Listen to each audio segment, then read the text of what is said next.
नमस्कार दोस्तों, आशा करता हूं आप सभी लोग अच्छे होंगे, स्वस्थ होंगे। HTET 2022 PGT pol science lecture number 4 रहेगा। 3 क्लासें इससे पहले हमने कंप्लीट कर ली है। यदि वो क्लासें आपने नहीं देखी है तो आप जाके देख लेना, प्लेलिस्ट आपकी बनी हुई है। तो बेसिकली इस सीरीज के अंदर हम क्या कंप्लीट करने वाले हैं, हम इस सीरीज में लगभग 60 से लेकर 65 वीडियो कवर करेंगे, जिसके अंदर आप जिस भी किसी स्टूडेंट का पीजीटी पोल साइंस सीरीज ने अप्लाई कर रखा है तो पॉलिटिकल साइंस स्पेसिफिक सब्जेक्ट के हम टॉप मोस्ट 2000 एमसीक्यू कवर करने वाले हैं। वैसे एग्जाम की बात करते हैं तो एग्जाम में तो आपको पता ही होगा कि जो आपका 150 मार्क्स का एग्जाम होगा, इस 150 में से आपका 60 नंबर का जो पोर्शन है, 60 मार्क्स का जो पोर्शन है, वो क्या पूछा जाएगा आपसे, स्पेसिफिक सब्जेक्ट्स से रिलेटेड क्वेश्चंस पूछे जाएंगे। तो अपने आप में काफ़ी ज़्यादा वेटेज कवर करता है। तो जिसने भी पीजीटी पोल साइंस से अप्लाई किया है उनके लिए स्पेशली ये वीडियो काफ़ी ज़्यादा हेल्पफुल रहने वाली है। तो आजकल जैसे आप प्रीवियस ईयर क्वेश्चन वगैरह लगाते हो तो आपको पता होगा कि जो क्वेश्चन बनते हैं वो काफ़ी बड़े बड़े क्वेश्चन बनते हैं। एक्चुअली में देखो, ऐसा नहीं होता है कि काफ़ी टफ पूछ लिया, बड़े क्वेश्चन देख के आपको लगता है कि अच्छा काफ़ी ज़्यादा टफ पूछा है, ऐसा नहीं होता है। एक्चुअली में होता क्या है कि 2 4 5 क्वेश्चन को आपस में कंबाइन करके एक क्वेश्चन बना दिया जाता है और आपको लगता है कि क्वेश्चन टफ पूछा है। तो हम इस सीरीज के अंदर बेसिकली किस तरीके से पढ़ेंगे, मैं आपको इसमें इजी क्वेश्चन भी कराऊंगा, मॉडरेट भी कराऊंगा और टिपिकल भी कराऊंगा। इजी क्वेश्चन आप करते हो, आपका कंसेप्ट यहाँ से क्लियर हो जाएगा। उसके बाद में यदि आपने मान के चलते चलो कि 5 6 क्वेश्चन मेरे साथ पढ़ लिए, उन सभी क्वेश्चन को आपस में मिला के हम एक क्वेश्चन बना देंगे। तो आपका जैसे क्वेश्चन आज के टाइम पे पूछे जा रहे हैं तो आपको रहेगा कि काफ़ी ज़्यादा आसान है पढ़ना। तो इन 60 से 65 वीडियो में हम लगभग 2000 के आसपास एमसीक्यू कवर कर लेंगे। तो चलिए स्टार्ट करते हैं, चलते हैं सबसे पहले क्वेश्चन की तरफ। पहला क्वेश्चन आपके स्क्रीन के ऊपर, इसको मैं थोड़ा जूम कर देता हूं जी। सबसे पहला क्वेश्चन है, भारत के संविधान का मूल दर्शन हमें संविधान के किस भाग में मिलता है? ये आपसे पूछा है। प्रस्तावना में, मूल अधिकार में, आपात उपबंध में या फिर नीति निर्देशक तत्वों में। देखो जो ये आपकी क्वेश्चन है, ये जो सिलेबस आपका पीजीटी पोल साइंस का, उसकी यूनिट नंबर 7 से क्वेश्चन पूछा गया है। और यूनिट नंबर 7 भाई वेरी वेरी वेरी इंपॉर्टेंट है, जिसके अंदर हम संविधान के बारे में पढ़ते हैं और इसमें लगभग आपके 60 में से 20 से 25 मार्क्स कवर करता है अकेले ये 7 यूनिट। तो काफ़ी इंपॉर्टेंट है, आपको सारे क्वेश्चन आराम से करने हैं, सभी के क्वेश्चन को आपको दिमाग में सेट करना है। तो पहले क्वेश्चन के अंदर देखिए, मूल दर्शन की बात कर रखी है। तो इन चारों में से कौन सा ऑप्शन सही रहेगा? मूल दर्शन की बात करते हैं तो वो कौन सा पार्ट है संविधान का जो हमें बताता है मूल उद्देश्यों के बारे में, कि संविधान के मूल उद्देश्य क्या थे, संविधान को क्यों बनाया गया, या फिर जिन लोगों ने संविधान को बनाया उनके मत क्या थे, उनके विचार क्या थे। तो बेसिकली वो बात हम कहाँ पढ़ते हैं, प्रस्तावना के अंदर हम वो बात पढ़ते हैं। संविधान का सार बोल दो, संविधान की कुंजी बोल दो, या फिर बोल दो संविधान की आत्मा, ये क्या होती है, संविधान की प्रस्तावना होती है। तो मूल दर्शन, खाली हमें दर्शन करने हैं संविधान के, तो खाली यदि हम प्रस्तावना को पढ़ लेते हैं, रीड कर लेते हैं, तो हमें आदर्शों के बारे में, मूल सिद्धांतों के बारे में पता लग जाएगा। किसके बारे में? संविधान के बारे में। तो पहला क्वेश्चन वेरी इंपॉर्टेंट है, कई बार पूछा जाता है एग्जाम के अंदर, यहाँ से आपको ये इतनी सारी बातें पता होनी चाहिए। सेकंड वाला क्वेश्चन देखिए, भारत को मृत्यु राज्य किसने बताया है? गुन्नार मृडाल ने, मायरान विनर ने, रजनी कोठारी ने या फिर केसी वियर ने। तो एक मुलायम सा, एक सॉफ्ट सा राज्य किसने बोला है भारत को? और इस क्वेश्चन का जो राइट आंसर वो क्या हो जाएगा? केसी वियर हो जाएगा। Option number D is the right answer. उसका देखिए क्वेश्चन नंबर 3, इसके अंदर क्या बोला है बेसिकली, कि संविधान सभा के सदस्य के एम मुंशी, कन्हैयालाल माणिकलाल मुंशी ने संविधान के किस भाग को राजनीतिक जन्म कुंडली का या फिर राजनीतिक कुंडली का नाम दिया है? प्रस्तावना को, मूल अधिकार को, नीति निर्देशक सिद्धांत को या फिर मूल कर्तव्य को। तो इस क्वेश्चन का जो राइट आंसर वो क्या रहेगा? ऑप्शन नंबर ए हो जाएगा। प्रस्तावना की बात करते हैं तो बेसिकली प्रस्तावना को संविधान का पवित्र दस्तावेज यदि आपसे पूछे तो वो बोला है डॉक्टर बी आर अम्बेडकर ने। किसने बोला है? डॉक्टर बी आर अम्बेडकर ने बोला है। प्रस्तावना को यदि आपसे पूछे कि यदि संविधान शरीर है और प्रस्तावना उसकी आत्मा है, ये बात किसने बोली है? तो ये बात आपकी एक व्यक्ति ने बोली है जिसका नाम क्या है? सुभाष कश्यप हो जाएगा। और यदि आपसे पूछ ले कि राजनीतिक जन्म कुंडली किसने बोला है, तो वो जाएगा आपका के एम मुंशी हो जाएगा। तो इतनी सारी बातें आपको यहाँ से याद रखनी है। उसके बाद में अगला क्वेश्चन देखिए, अगला क्वेश्चन है, संविधान की प्रस्तावना का आधार पंडित नेहरू द्वारा प्रस्तुत किस प्रस्ताव को कहा जाता है? तो बेसिकली जो संविधान की प्रस्तावना है उसका बेस क्या है आपसे पूछ सकते हैं। तो सबसे पहला क्वेश्चन करते हैं कि संविधान का जो कंसेप्ट है, स्रोत है, वो क्या है, सोर्स क्या है, संविधान की प्रस्तावना को हमने कहां से अपना रखा है? तो सोर्स यदि आपसे पूछे तो यूएसए हो जाएगा। यदि पूछ ले आपसे कि प्रस्तावना की भाषा का सोर्स क्या है, लैंग्वेज ऑफ प्रियम्बल, इसका सोर्स पूछे तो क्या रहेगा? ऑस्ट्रेलिया हो जाएगा। क्या हो जाएगा? ऑस्ट्रेलिया हो जाएगा। लेकिन आपसे तो बेस पूछा है, आधार पूछा है, तो आधार क्या रहेगा? ऑप्शन नंबर सी, उद्देश्य प्रस्ताव रहेगा। इसको इंग्लिश में क्या बोलते हैं? ऑब्जेक्टिव रेजोल्यूशन कहा जाता है। 13 दिसंबर सन 1946 को 13 दिसंबर 1946 को पंडित जवाहरलाल नेहरू के द्वारा संविधान सभा के समक्ष ये उद्देश्य प्रस्ताव पेश किया गया था और यही बाद में जाके क्या बनता है? बेस बनता है प्रस्तावना का। या फिर क्वेश्चन आपका कुछ इस तरीके से भी बन सकता है कि बताओ प्रस्तावना है जो, वो किसका संशोधित रूप है, किसका मॉडिफाइड रूप है? तो आपको जवाब क्या करना है? उद्देश्य प्रस्ताव करना है। प्रस्तावना उद्देश्य प्रस्ताव का ही क्या है? संशोधित रूप हो जाएगा। अगला क्वेश्चन, प्रस्तावना के किस प्रस्तावना के द्वारा किस तिथि को संविधान को अधिनियमित तथा आत्मसमर्पित किया गया था? 26 जनवरी 1950 को, 26 नवंबर 1949 को, 30 जनवरी 1948 को या फिर 9 दिसंबर 1946 को? तो आपसे पूछा क्या है सर, हमसे तो ये बात पूछी है कि जो प्रस्तावना है उसको कब अपनाया गया, यही पूछा है। बेसिकली प्रस्तावना के अंदर ना एक डेट दे रखी है, एक तिथि दे रखी है और वो बताती है कि किस दिन हमने संविधान को अपनाया है, संविधान कब बनके तैयार हुआ या फिर किस दिन संविधान को अपनाया गया। तो ये डेट आपकी क्या रहेगी? 26 नवंबर 1949 हो जाएगी। तो ऑप्शन नंबर बी इस क्वेश्चन का राइट आंसर हो जाएगा 26 नवंबर 1949 है। क्योंकि जब आप संविधान की प्रस्तावना पढ़ते हो, अरे संविधान की प्रस्तावना खाली एक पेज की है, जब आप इसको रीड करते हो, पढ़ते हो तो उसके अंदर आपको सिर्फ एक डेट देखने को मिलती है और वो क्या है? 26 नवंबर 1949 है। यानी कि बताती है डेट कि इस दिन संविधान बनके तैयार हो गया और इसी दिन लोगों के द्वारा, संविधान के सदस्यों के द्वारा, संविधान सभा के मेंबर्स के द्वारा क्या किया गया? संविधान को अपना लिया गया था। तो वही बात है, अधिनियमित कब किया गया, आत्मसमर्पित कब किया गया? 26 नवंबर 1949 को। उसके बाद देखिए, हमारे संविधान की प्रस्तावना के लिए क्या सही नहीं है, यह आपसे पूछा है। पहला पॉइंट है, यह एक कानूनी दस्तावेज है। सेकंड, यह अवसर की समता प्रदान करता है। तीसरा, यह विचार और अभिव्यक्ति की स्वतंत्रता प्रदान करता है। नंबर 4, यह सामाजिक, आर्थिक और राजनीतिक न्याय प्रदान करता है। तो बेसिकली मैं यदि प्रस्तावना के बारे में आपको बता दूं तो इसके अंदर 3 तरह के न्याय की बात की जाती है। न्याय कितना है, जस्टिस कितना है? तो 3 तरह का न्याय हमें संविधान की प्रस्तावना में देखने को मिलता है। कौन कौन सा? सामाजिक है, आर्थिक है, राजनीतिक है। तो ये वाला पॉइंट तो बिल्कुल सही हो जाएगा। उसके अलावा यदि बात करते हैं तो न्याय की बात संविधान के भाग नंबर 4 जो कि रिलेटेड है डीपीएसपी से, directive principles of state policy, इसके अंदर जो आर्टिकल है, आर्टिकल नंबर 38 है, इसके अंदर भी सेम इन्हीं 3 प्रकार के न्याय की बात कर रखी है। कौन कौन सा? सामाजिक, आर्थिक और राजनीतिक। तो डी वाला तो ऑप्शन आपका सही हो जाएगा। यह विचार और अभिव्यक्ति की स्वतंत्रता प्रदान करता है। तो ये बात भी बिल्कुल सही है, ये पॉइंट भी आपका सही हो जाएगा। संविधान की प्रस्तावना की बात करते हैं तो इसमें 3 तरह का न्याय जबकि 5 तरह की स्वतंत्रता की बात कर रखी है। कौन कौन सा? विचार, अभिव्यक्ति, विश्वास, धर्म और उपासना। विचार, अभिव्यक्ति, विश्वास, धर्म और उपासना की स्वतंत्रता की बात करती है संविधान की प्रस्तावना। तो ये वाला पॉइंट भी आपका सही हो जाएगा। यह अवसर की समानता प्रदान करता है। बिल्कुल सही बात है भैया। समानता यदि आपसे पूछे तो प्रतिष्ठा की समानता और अवसर की समानता, 2 तरह की समानता की बात करती है संविधान की प्रस्तावना। तो ये आपका बी वाला भी सही हो जाएगा। डी सही है, सी सही है, बी सही है। आपसे पूछा क्या है कि हमारे संविधान की प्रस्तावना के लिए क्या सही नहीं है, पूछा है। तो यह एक कानूनी दस्तावेज है, ये वाला पॉइंट आपका गलत हो जाएगा। क्या हो जाएगा? गलत हो जाएगा। बट इस क्वेश्चन के हिसाब से option number A is the right answer. उसके बाद में आगे बढ़ते हैं।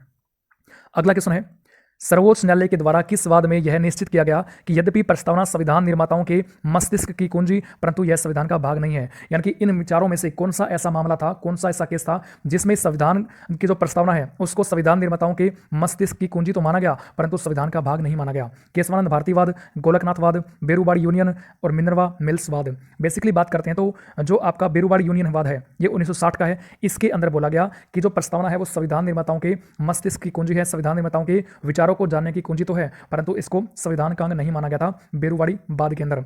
उसके बाद में बात करते हैं तो सवाल ये उठता है कि फिर संविधान की प्रस्तावना को संविधान का अंग कब माना गया? तो वो केस आपको याद रखना है, ऑप्शन नंबर ए हो जाएगा, केशवानंद भारती केस। सर ये कब का है? ये 1973 का केस है। इस केस में प्रस्तावना को संविधान का अंग मान लिया गया था। नहीं माना पूछे तो बेरूबाड़ी यूनियन रहेगा, यदि मान लिया पूछे तो केशवानंद भारतीवाद 1973 हो जाएगा। गोलकनाथवाद की बात करते हैं तो 1967 का है। मिनर्वा मिल्स की बात करते हैं तो ये आपका 1980 का वाद रहेगा। ठीक है। और यदि आपसे पूछे एग्जाम में कि बताओ आज तक के इतिहास में सुप्रीम कोर्ट की सबसे बड़ी बेंच कब बैठी थी, तो वो आपकी 1973 में केशवानंद भारतीवाद के अंदर बैठी थी। कुल 13 जज थे जिसमें आपका 7-6 से निर्णय आया था। उसके बाद पूछ ले कि बताओ भारत के इतिहास में दूसरी सबसे बड़ी बेंच सुप्रीम कोर्ट की कौन सी बैठी, तो गोलकनाथवाद के अंदर बैठी थी ये 1967। इसके अंदर कुल 11 जज थे। यानी सबसे बड़ी जो बेंच है वो आपकी 1973 में बैठी, जबकि दूसरी सबसे बड़ी बेंच की बात करते हैं तो 1967 गोलकनाथवाद 11 जजों की बेंच थी। उद्देशिका में वर्णित स्वतंत्रता समानता का वर्णन संविधान के किस भाग में वर्णित है? तो अभी हमने थोड़ी देर पहले क्या पढ़ा सर? हमने पढ़ा कि जो हमारे संविधान की प्रस्तावना है, उद्देशिका है, उसके अंदर ना 5 तरह की तो स्वतंत्रता की बात की जाती है। कौन कौन सी पढ़ी हमने? विचार, अभिव्यक्ति, विश्वास, धर्म और उपासना की स्वतंत्रता। जबकि समानता की बात करते हैं तो हमने क्या पढ़ा सर? प्रतिष्ठा की समता और अवसर की समानता, 2 तरह की समता की या फिर समानता की बात करती है संविधान की प्रस्तावना। तो ये जो बात है, आजादी की बात करते हैं या फिर समानता की बात करते हैं, ये संविधान के किस भाग के अंदर हमें देखने को मिलता है? भाग नंबर 3, 4 का या फिर 5? तो इस क्वेश्चन का जो राइट आंसर हो क्या हो जाएगा? भाग नंबर 3 हो जाएगा, क्योंकि भाग 3 हमारा संबंधित किससे है सर? फंडामेंटल राइट, मौलिक अधिकारों से संबंधित है। आर्टिकल हम 12 से लेकर 35 तक पढ़ते हैं, जिसके अंदर हम वर्तमान में 6 तरह के अधिकार पढ़ते हैं, 6 तरह के फंडामेंटल राइट पढ़ते हैं। इसी में से एक हमारे पास में समानता का अधिकार और दूसरा कौन सा है? स्वतंत्रता का अधिकार। समानता के अधिकार की बात करते हैं तो आर्टिकल नंबर 14 से लेकर 18 तक पढ़ते हैं, जबकि बात करते हैं हम स्वतंत्रता की तो आर्टिकल नंबर 19 से लेकर हम 22 तक पढ़ते हैं संविधान के भाग नंबर 3 के अंदर। प्रस्तावना के अनुसार भारतीय गणतंत्र के प्रमुख लक्ष्य है न्याय, स्वतंत्रता तथा भातृत्व एवं समानता, या फिर ये सभी। तो प्रस्तावना की बात की जा रही है, प्रियम्बल की बात की जा रही है, इसके अकॉर्डिंग जो हमारा देश गणतांत्रिक देश है, इसके प्रमुख लक्षण क्या हो जाएंगे? ये सभी हो जाएंगे। Option number D is the right answer, क्योंकि न्याय की बात भी की जाती है इसमें, स्वतंत्रता की बात भी की जाती है। उसके अलावा बात करते हैं तो भातृत्व यानी कि भाईचारे की भी बात यहाँ पे की जाती है। तो option number D is the right answer. आर्थिक एवं सामाजिक स्वतंत्रता के अभाव में डैश नगण्य है, यानी कि नगण्य का मतलब होता है शून्य है, जीरो है। क्या मतलब हुआ? जीरो है। यदि लोगों के पास में आर्थिक स्वतंत्रता नहीं होगी, सामाजिक स्वतंत्रता नहीं होगी, समाज के अंदर सबको न्याय नहीं मिलेगा, या फिर देश के अंदर जितने भी आपके संसाधन हैं उन पर अधिकार नहीं होगा लोगों का, तो बेसिकली उसके यदि इनकी अभाव होती है, इनकी कमी होती है, तो किस टाइप की आज़ादी, किस टाइप की स्वतंत्रता शून्य मानी जाएगी? व्यक्तिगत जीवन, राजनीतिक, या फिर इनमें से कोई नहीं। तो इस क्वेश्चन का जो राइट आंसर हो क्या रहेगा? ऑप्शन नंबर सी हो जाएगा, राजनीतिक स्वतंत्रता।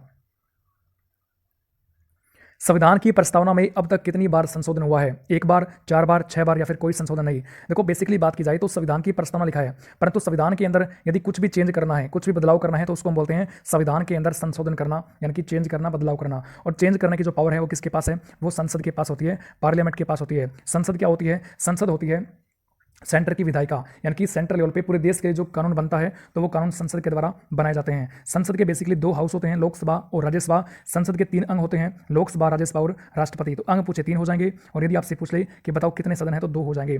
आपसे पूछा है कि संविधान की जो प्रियम्बल है उसके अंदर कितनी बार बदलाव किया जा चुका है, तो भाई सिर्फ 1 बार बदलाव हुआ है। Option number A is the right answer. अच्छा, ये बदलाव सर कब हुआ? तो संविधान के अंदर 42वां संशोधन हुआ था। ये कब हुआ? 1976, 1976 में हुआ था। इसको हम लघु संविधान भी बोलते हैं। क्या बोलते हैं? एग्जाम में पूछ लेगा, बताओ लघु संविधान, छोटा संविधान किसको कहा जाता है? 42वें संशोधन को कहा जाता है। इसके माध्यम से संविधान की प्रस्तावना में क्या हुआ? 3 शब्दों को जोड़ा गया था। वेरी वेरी वेरी इंपॉर्टेंट है। 3 शब्द जोड़े गए। कौन कौन से? पहला शब्द रहेगा समाजवादी, इस समाजवादी शब्द को जोड़ा गया। उसके बाद में अगला शब्द कौन सा रहेगा? पंथ निरपेक्षता, इसको जोड़ा गया। और लास्ट क्या रहेगा? अखंडता रहेगा। तो समाजवादी, पंथ निरपेक्षता और अखंडता, ये 3 शब्द जोड़े गए थे संविधान की प्रस्तावना में। किस संशोधन के माध्यम से? 42वां संशोधन 1976। तो सिर्फ 1 बार ही बदलाव हुआ है संविधान की प्रस्तावना में। संविधान में उल्लिखित न्याय से तात्पर्य क्या है? व्यक्तियों के परस्पर हितों में सामंजस्य, समूह के परस्पर हितों में सामंजस्य, व्यक्तियों तथा समूह के हितों में सामंजस्य, या फिर डी उपरोक्त सभी। क्या रहेगा इस क्वेश्चन का राइट आंसर? तो बेसिकली न्याय की बात की जाती है तो न्याय में सबके हितों को देखा जाता है। व्यक्तियों के परस्पर हितों का सामंजस्य आपस में, समूह का भी होना चाहिए, और व्यक्ति तथा समूह के हितों में सामंजस्य बैठना चाहिए। उपरोक्त डी, यानी उपरोक्त सभी, D is the right answer. भारतीय संविधान की प्रस्तावना में प्रयुक्त न्याय शब्द अभिव्यक्त करता है किसकी न्याय की बात की जाती है? पद तथा अवसर की समानता को, आर्थिक तथा राजनीतिक न्याय को, राजनीतिक तथा सामाजिक न्याय को, सामाजिक, आर्थिक तथा राजनीतिक न्याय को। तो हमने क्या पढ़ा सर? हमने पढ़ा कि संविधान की प्रस्तावना में न्याय की बात तो कर रखी है। कितने टाइप की न्याय है सर? 3 टाइप की न्याय की बात कर रखी है, जस्टिस की बात यहाँ पे की जाती है। और 3 कौन कौन सा है? सामाजिक है, आर्थिक है तथा राजनीतिक है। तो option number D is the right answer.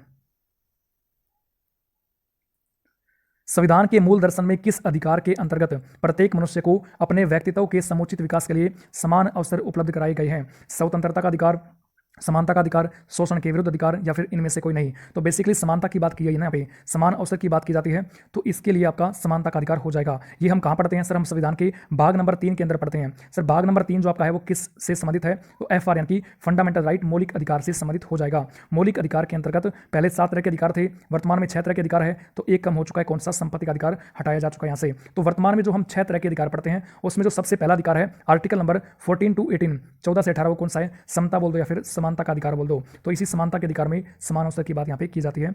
B is the right answer.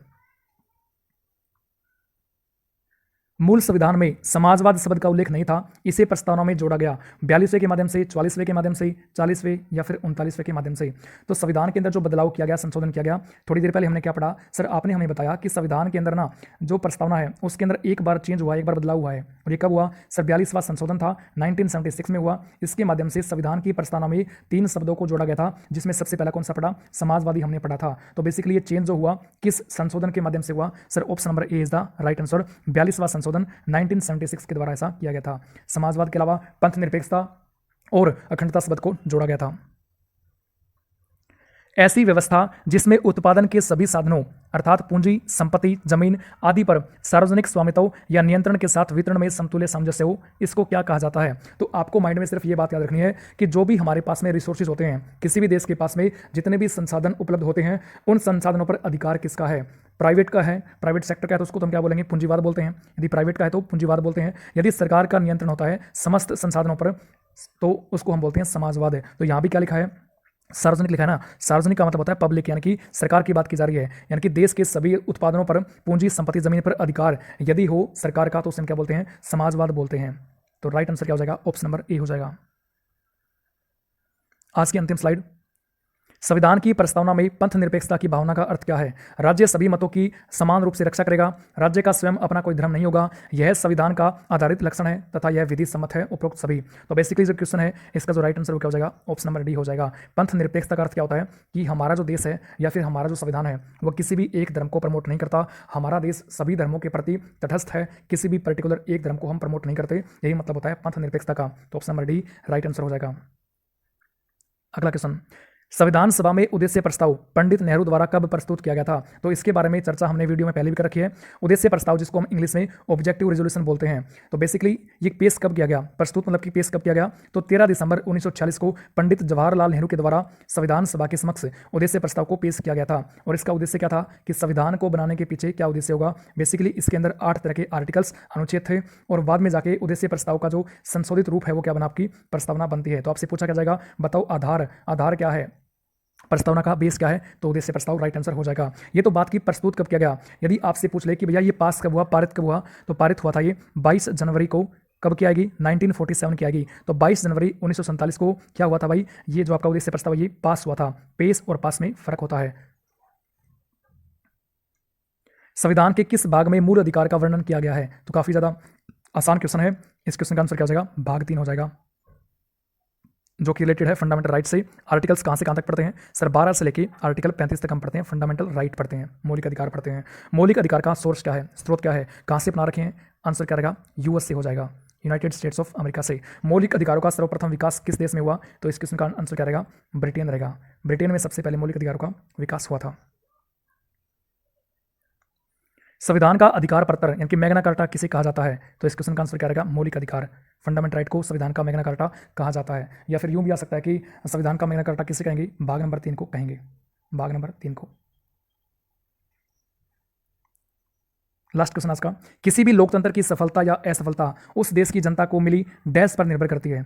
तो लगभग दुनिया के लगभग बहुत सारे देशों के अंदर लोकतंत्र स्थापित है, तो लोकतंत्र सफल है कि असफल है, ये किस बात पर निर्भर करेगा कि उस देश की जनता के पास क्या है, समानता है, बंधुता है, नागरिक स्वतंत्रता है या फिर केवल स्वतंत्रता है। तो इस क्वेश्चन का आंसर क्या रहेगा, नागरिक स्वतंत्रता हो जाएगा। तो यदि जिस भी देश के अंदर लोकतंत्र है वहाँ पे यदि लोगों के पास में अधिकार है, आज़ादी है, स्वतंत्रता है, तो हम क्या कहेंगे, हम कहेंगे कि वो सफल है। और यदि नागरिक स्वतंत्रता नहीं है तो हम कहेंगे कि उस देश में लोकतंत्र क्या है, असफल है। तो ये हमने कुछ क्वेश्चन पढ़े, हालांकि क्वेश्चन इसमें इजी थे, कुछ एक क्वेश्चन टिपिकल थे, परंतु आपको करना क्या है कि जितने भी क्वेश्चन हमने लगभग 20 से 21 क्वेश्चन हमने इस वीडियो में कवर कर लिए हैं, आपको सारे के सारे क्वेश्चन पढ़ने हैं। एग्जाम के अंदर यदि आता है एक क्वेश्चन इनमें से, तो क्या बनेगा, इनमें से जो हमने 21 क्वेश्चन पढ़े हैं, इन 21 क्वेश्चन में से 5 से 7 क्वेश्चन को मिक्स कर देगा एग्जामिनर। क्या करेगा, इनको आपस में जोड़ देगा, लिंक कर देगा और लिंक करके एक सिंगल क्वेश्चन बना देगा। ठीक है, तो ये वीडियो काफ़ी इंपॉर्टेंट है, यदि आपको इनकी बार बार प्रैक्टिस करनी पड़ेगी ना। इस वीडियो को एक बार फिर दोबारा से देखिएगा, यदि कुछ भी कोई पॉइंट रहता है, कोई डाउट रहता है तो आप कमेंट के माध्यम से मुझसे पूछ सकते हैं। ठीक है, चलिए भी मिलते हैं नेक्स्ट वीडियो में, तब तक के लिए सभी को जय हिंद, सभी को राम राम, जय हिंद।